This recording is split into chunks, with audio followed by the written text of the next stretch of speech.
I'd just like to share another story of someone I've had the privilege of playing with and getting to know over the last couple of years, who for me, I think signifies passion on a cricket field.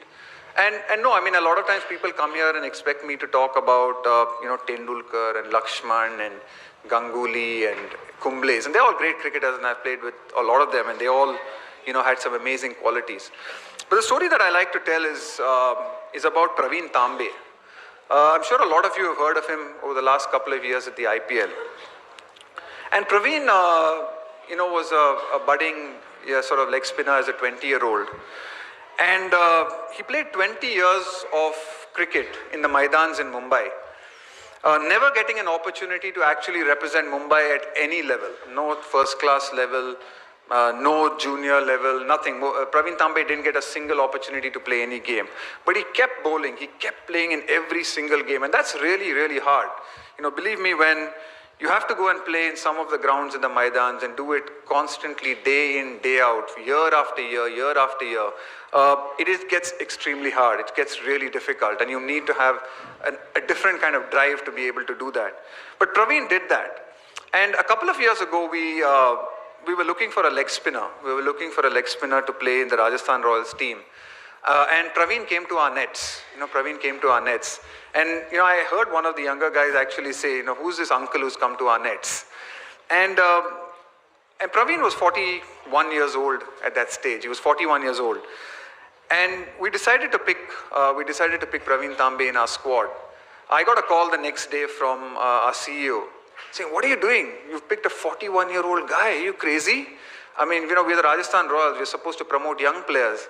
And I said, no, I mean, there's something in this guy that me and the other coaches had seen, that we believed in. And for the whole IPL, for the next year and a bit, actually Pravin didn't get an opportunity to play in the team. But what was really fascinating for me was Pravin's attitude in that year and a half that he actually sat out and didn't get an opportunity to play in the 11. He spent all his time speaking to other players in the team. He would always go up to someone like a Brad Hodge or a Shane Watson or come up to someone like me and talk about his bowling. He spent hours and hours practicing. He would be the first to take the cricket ball at 41, the last to leave it. He would be at every single practice session, whether it was optional or not. He was there every single day. He was there at every single gym training session. Like Rahul said, he even tried to attempt the bleep test. Not with much success, but he attempted it. And when he finally got the opportunity to play in the Champions League and became a great success, and then had another amazing year in the IPL, I think for me it was a phenomenal story. And when he won his first Man of the Match award, he actually came back into the dressing room and he was weeping. He was truly crying.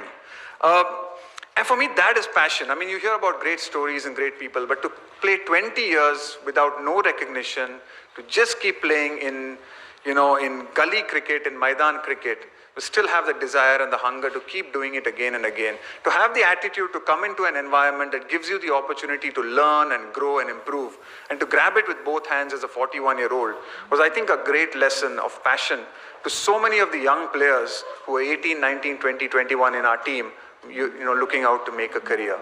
And I think that for me was, probably one of the greatest lessons in.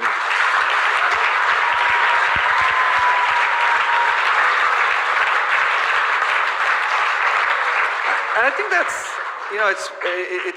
it's such a recurring theme in what we've seen Rahul say, I've seen Rahul do in Ruhana and what she does, in the performances that we've seen, that, I think if you have a passion for something and if you do something that you truly love and enjoy, and I've been lucky in the sense that I was able to make what was a real passion for me my career. It became my profession for so many years.